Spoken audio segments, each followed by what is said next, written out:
Salmo de número 63.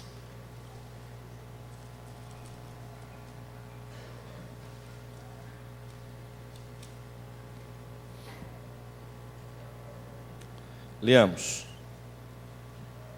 Ó Deus, Tu és o meu Deus forte, eu Te busco ansiosamente. A minha alma tem sede de Ti, o meu corpo Te almeja, como terra árida, exausta, sem água.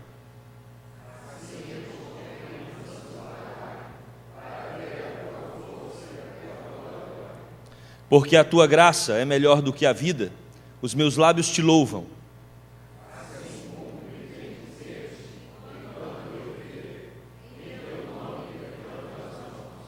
Como de banha e de gordura farta-se a minha alma, e com júbilo nos lábios a minha boca Te louva.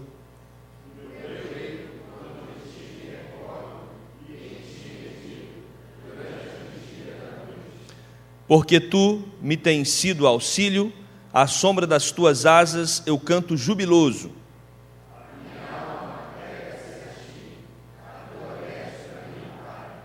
Porém os que me procuram a vida para destruir, abismar-se-ão nas profundezas da terra.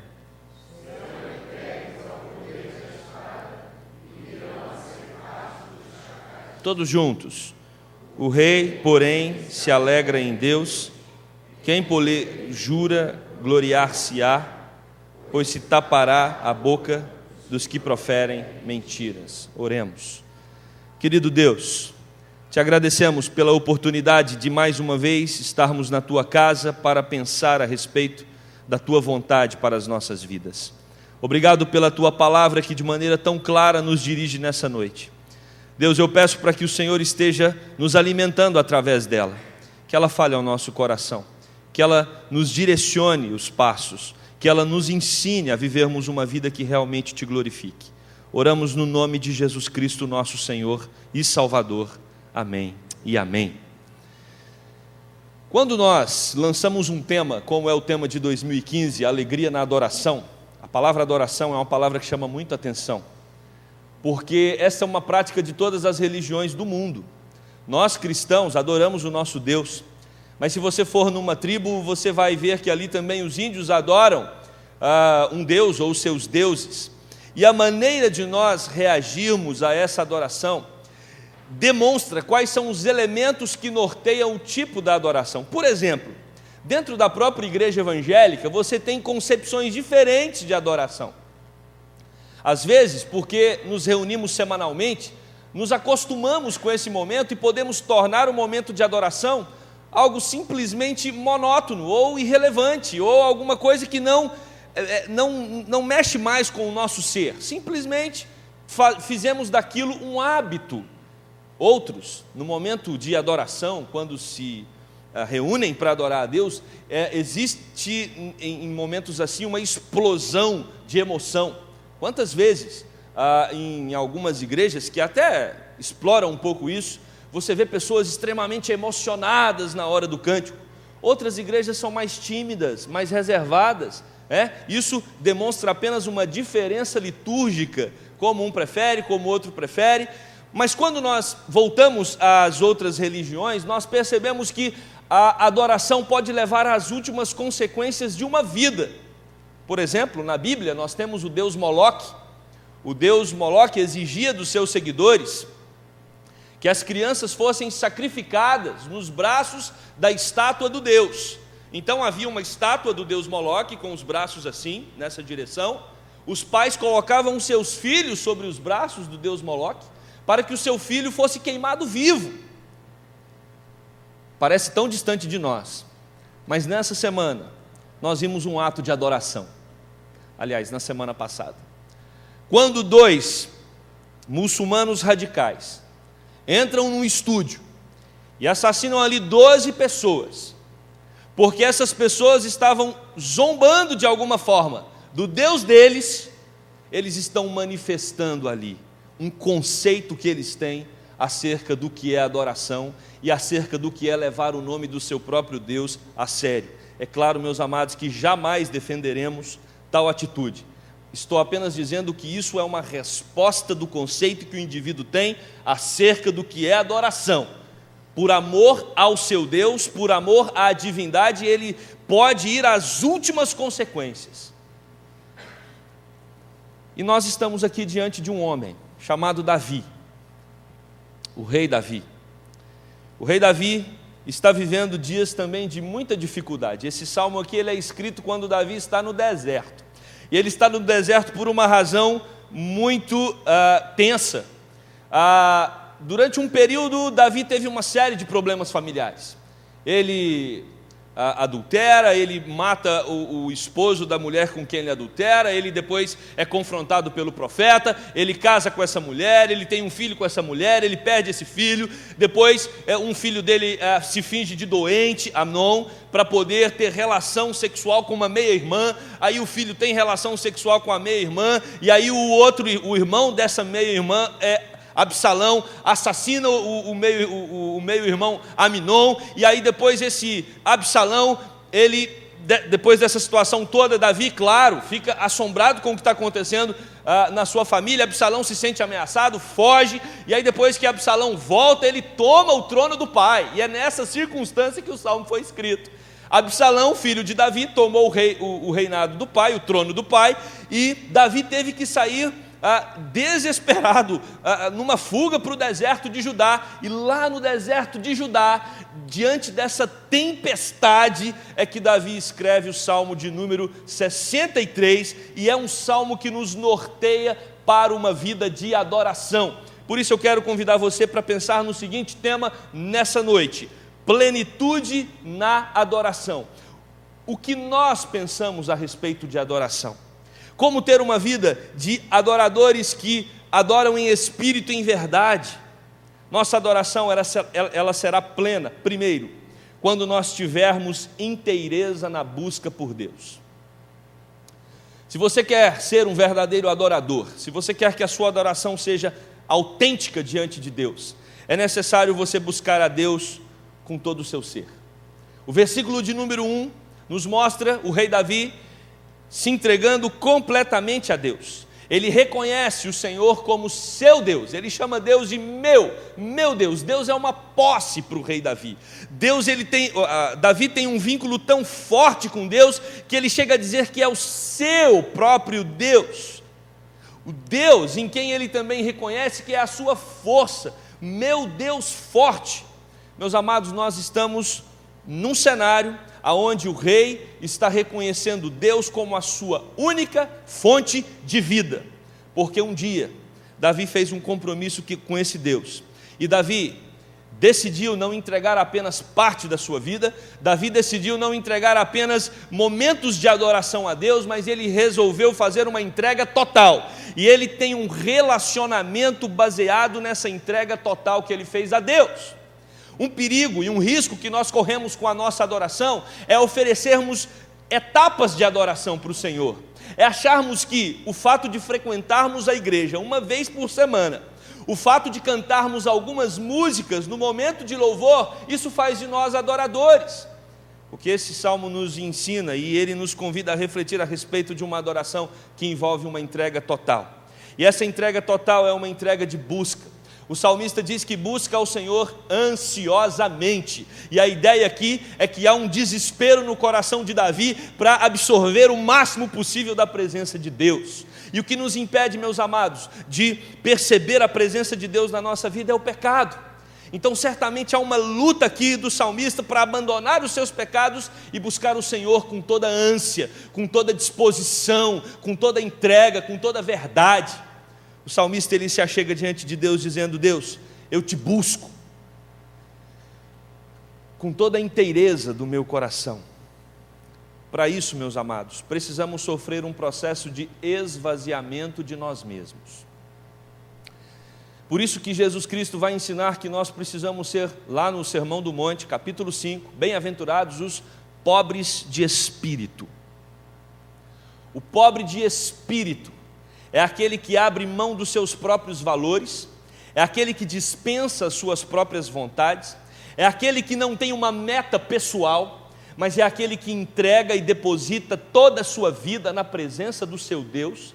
e roga a esse Deus para que Ele norteie, para que Ele direcione os seus passos, para que ele viva para a total glória de Deus.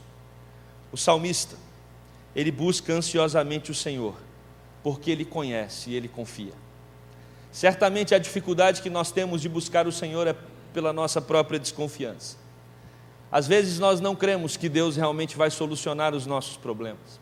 Às vezes nós achamos que temos mais condições intelectual, emocional, para enfrentarmos as adversidades do dia a dia, para abrirmos as portas que estão diante de nós, para termos sucesso nas áreas da nossa vida familiar, profissional. Nós achamos que temos mais condições que Deus e muitas vezes encontramos crentes cansados, frustrados, exaustos e até deprimidos, porque acham que podem resolver os dilemas da vida com a sua própria capacidade.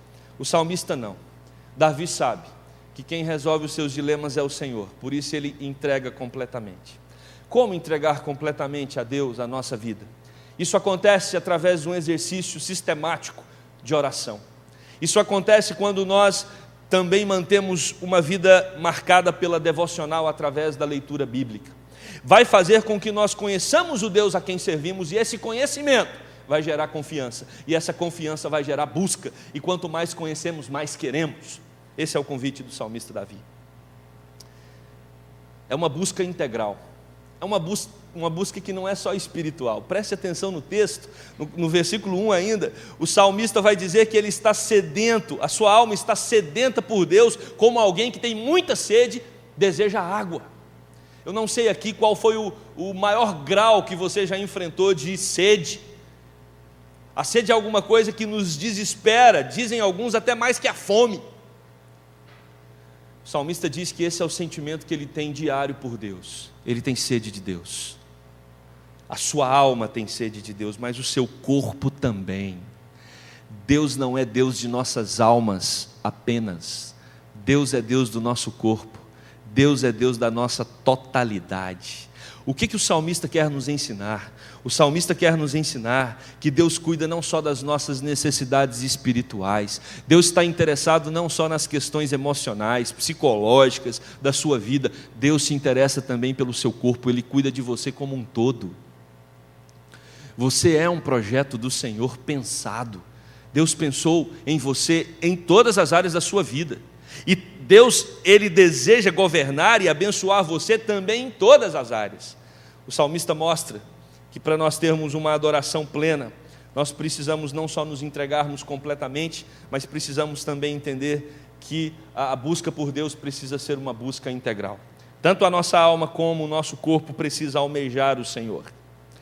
Isso vai gerar, essa inteireza, vai gerar uma contemplação. Essa é uma palavra muito enfraquecida nos nossos dias, porque contemplação demanda tempo. Quando nós vamos contemplar um quadro de um pintor famoso, você só tem condições de ficar um tempo maior diante daquele quadro, se aquele quadro te chamar a atenção e se você também tiver conhecimento técnico para avaliar aquilo que está diante de você. Claro, quanto mais conhecimento acerca do assunto, maior vai ser o seu grau de contemplação. Meus queridos, no nosso relacionamento com Deus procede da mesma forma, o processo é o mesmo. Nós contemplamos Deus quanto mais nós o conhecemos. Por isso que o salmista busca, porque ele deseja contemplar a presença do Senhor, e ele fala que ele deseja fazer isso no santuário. Mas aonde ele está? No deserto. Quero dizer para você, quando Deus está conosco, o deserto vira santuário. Quando Deus está conosco, nós percebemos a sua força e a sua glória, aonde não tem como surgir vida, porque uma das características do deserto é a dificuldade de subsistir ali vida. Quando Deus está conosco, nós conseguimos perceber a glória dele mesmo no deserto. Essa inteireza, essa busca, essa entrega completa a Deus, ela promove uma redefinição de valores. Sabe por que o salmista busca com tanta ansiedade? Sabe por que o salmista envolve não só a sua alma, mas também o seu corpo nesse projeto? Porque o salmista reconhece a graça de Deus. E o versículo 3 vai dizer que o que motiva o salmista a buscar o Senhor desta forma, é porque ele descobriu porque a graça do Senhor vale mais do que a vida. A tua graça vale mais do que a vida. A Bíblia NVI vai traduzir o termo graça por amor. O teu amor vale mais do que a vida. Nós precisamos correr a largos passos em direção a Deus. E faremos isso somente quando reconhecermos o seu grande amor. Nós só caminhamos na direção daquilo que amamos. E nós só caminhamos na direção daquilo também que nós temos certeza que nos ama. E o que o salmista está nos dizendo aqui nesta noite é: você pode correr tranquilamente para a presença de Deus, porque Deus ama você. E é um amor que vale mais do que a sua própria vida. Ele vê a manifestação da graça na história, o salmista. Ele vê a manifestação da graça de Deus na sua própria vida. E é por isso que ele pode dizer que a graça de Deus vale mais do que a própria existência dele. Por uma razão simples, meus amados. Nós passamos, os nossos dias vão acabar aqui, mas a graça de Deus nos conduz para a eternidade. Por isso que nós temos que nos apegar àquilo que é eterno. Por isso que Jesus Cristo nos convida a olhar para as coisas do alto, olharmos para os valores que perduram por toda a eternidade e não ficarmos presos às questões efêmeras e passageiras dessa vida. Há algo muito maior que Deus tem para nos oferecer, e o que faz o coração desse salmista cantar é a consciência de que ele tem diante dele uma vida eterna, que foi concedida por meio da manifestação da graça de Deus sobre ele. Ele sabe que nem a morte pode separá-lo da presença amorosa do Senhor. E eu pergunto para você nessa noite: a sua vida vale menos do que a graça? Perguntas difíceis que Jesus também fez. Os seus filhos valem menos do que a graça? Sua casa vale menos do que a graça? Sua estabilidade financeira vale menos do que a graça? Tudo que você tem vale menos do que a graça do Senhor? Certa vez, falando sobre esse assunto, eu disse: cuidado com a sua resposta, porque Deus pode colocar à prova. Ninguém aqui quer que Deus nos coloque à prova, mas se porventura Deus nos colocar, se porventura Deus nos conduzir para o deserto como Ele conduziu o rei, se porventura Deus nos colocar numa situação tão adversa. Davi aqui já tinha perdido 3 filhos. 3 filhos. Davi estava numa situação difícil, de calamidade. E ele diz: a graça do Senhor é melhor do que a vida. Isso é uma profissão de fé verdadeira. Isto é uma profissão de fé de um adorador que procura buscar a plenitude de Deus na sua caminhada. A nossa adoração será plena quando nós tivermos uma inteireza na busca por Deus, mas a nossa adoração será plena, em segundo lugar, quando nós percebermos a presença real de Deus, porque quem busca ao Senhor percebe claramente a presença dEle. Olha o que diz o versículo de número 4, que o salmista vai bendizer ao Senhor, ele vai elogiar, ele vai dizer coisas boas para Deus. Por quê? Porque mesmo numa situação tão adversa, ele reconhece a bondade, o cuidado, o sustento do Senhor para com a sua vida. E ele vai fazer isso não só com os seus lábios, mas o texto diz que ele vai fazer isso também com as suas mãos. Ele vai levantar as suas mãos como um ato de louvor, um ato de gratidão, uma manifestação corporal do quanto ele ama o seu Deus e do quanto ele se entrega, ele se lança à presença do seu Senhor. Ele bendiz a Deus, porque a presença do Senhor transborda na sua alma. Meus queridos, nós precisamos perceber essa presença transbordante de Deus. E ele usa 2 figuras aqui, a banha e a gordura. Parece redundante, banha e gordura. Na verdade, banha aqui é o tutano. O tutano é aquela gelatina da medula óssea. Era uma comida muito especial para aquele tempo, né? Aquela gelatina que fica dentro do osso dos animais, aquilo era retirado. E junto com a gordura, esses eram ingredientes utilizados em festas, em banquetes.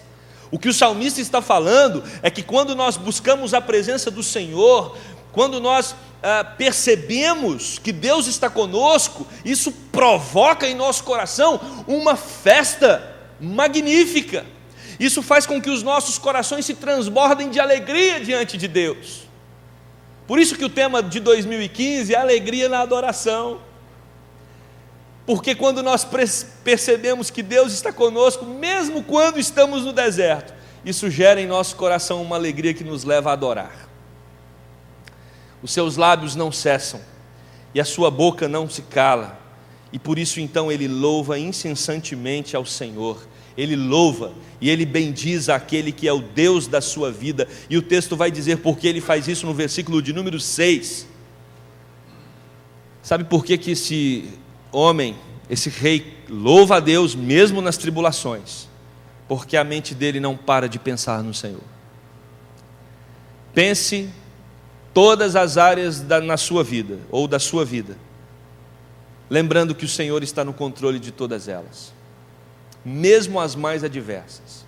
A certeza de que Deus está conosco, a convicção real e plena de que Deus está em nossos corações, só é possível quando nós entendemos que Deus está nos sims e nos nãos que nós recebemos no dia a dia.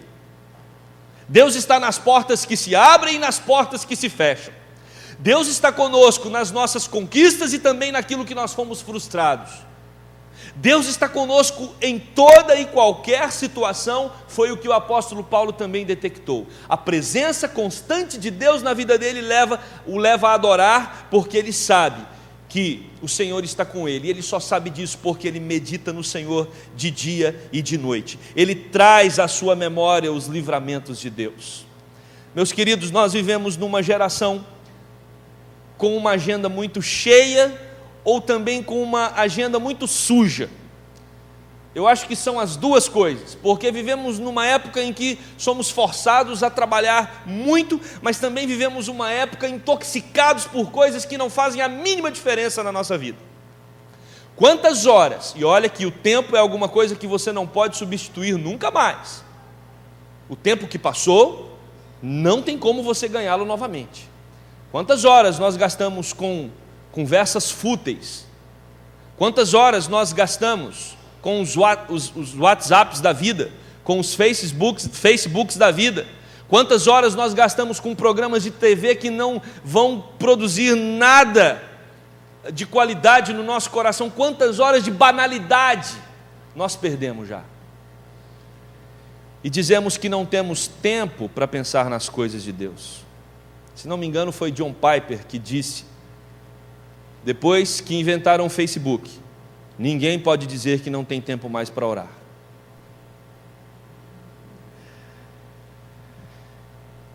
Meus queridos, o salmista canta a plenos pulmões, porque ele está protegido debaixo das asas do Altíssimo. E ele só percebe essa proteção porque ele vê o cuidado do Senhor dia e noite sobre ele. É isso que o leva a adorar. A nossa adoração, ela será plena quando nós não temermos os problemas. Terceiro e último lugar. A nossa adoração será plena quando nós não temermos os problemas que estão diante de nós. Se eu tenho inteireza na busca por Deus, eu busco ao Senhor de maneira completa. Se eu percebo a real presença do Senhor comigo, estou convicto de que estou guardado e protegido debaixo das suas asas, então, eu sei quem está comigo. E se eu sei quem está comigo, eu sei que eu sou um vitorioso em Cristo Jesus. E se eu sei que eu sou um vitorioso em Cristo Jesus, eu não tenho por que me estremecer diante das adversidades, diante dos inimigos, diante dos problemas que me cercam. Meus amados, quem está com você é o Deus dos deuses, o Senhor dos senhores. Ele está diante de vós, não temais. Nós temos aqui um homem que experimentou o cuidado de Deus inúmeras vezes. Por isso ele está seguro de que Deus irá protegê-lo diante dos seus inimigos. Temos diante de nós um rei que foi destronado pelo seu filho, mas tendo no coração o maior império que alguém pode ter, que é o amor de Deus. Temos aqui um rei no desconforto do deserto, mas protegido pelas asas do Todo-Poderoso. Ele sabe que nada pode tirar o maior bem que ele possui, que é a própria presença de Deus. Ele sabe que todos os seus inimigos não são só seus inimigos, mas são inimigos de Deus. E eu quero que você saia daqui hoje à noite entendendo isso. Se você é filho de Deus, se você caminha com Deus, se você anseia por Deus, se você busca Deus na sua vida, os seus inimigos não são seus inimigos, são inimigos do próprio Deus. Por isso você não precisa fazer vingança contra eles. A Bíblia vai nos ensinar que Deus vinga por nós. Ele sabe, Davi, que o seu Deus é justo, e ele confia, entrega completamente os seus inimigos na presença desse Deus. Por isso, o versículo de número 11 termina dizendo que ele se alegra diante de Deus, mesmo em circunstâncias adversas. Os que juram em nome de Deus significa aqueles que confiam no Senhor, louvarão, pois terão a vitória. Esta é a vida daqueles que procuram uma existência marcada pela plenitude na adoração. Eles buscam o Senhor com toda a inteireza do seu coração. Eles percebem claramente a real presença do Senhor os protegendo. Eles sabem e descansam, pois Deus está do lado deles e eles não temem as adversidades. Talvez com um conteúdo desse, um líder religioso poderia incitar um grupo a sair matando inimigos. Deus está conosco, nós não podemos temer os nossos inimigos, precisamos ir avante. Mas a fé cristã não incita ninguém à violência.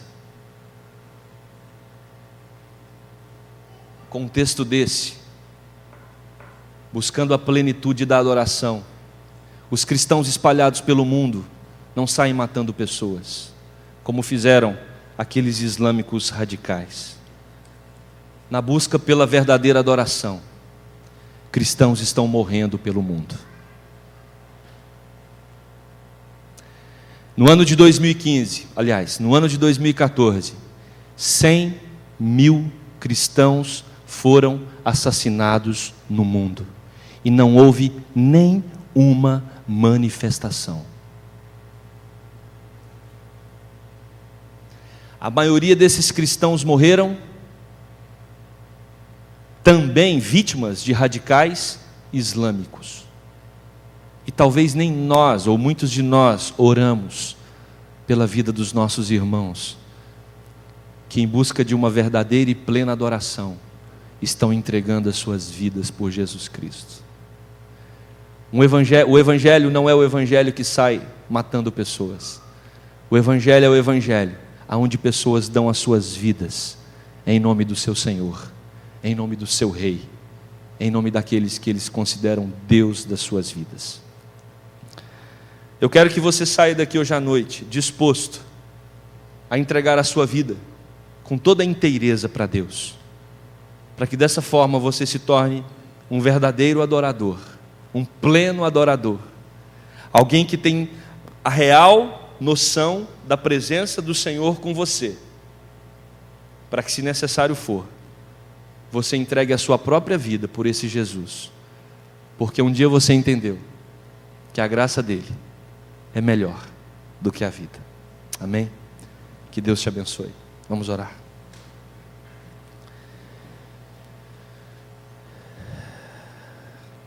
Pai querido, somos discípulos de Jesus, e Jesus terminou a sua vida num Calvário. Somos discípulos de Jesus, e Jesus disse àqueles que iriam segui-lo que eles seriam enviados como ovelhas no meio de lobos. E no ano passado, mais de 100 mil ovelhas foram assassinadas entre os lobos vorazes. Agora, Deus, aqui estamos nós, dispostos a uma vida marcada pela verdadeira e plena adoração. Adoração que nos leva à inteireza, numa busca incessante pelo Senhor, numa entrega total. Adoradores que entendem que o Senhor está conosco em todo o tempo, por isso não temem os seus inimigos, não temem as adversidades. Oh Deus, coloque em nosso coração a fé no Deus vivo, para que possamos, se necessário for, morrermos por Jesus Cristo.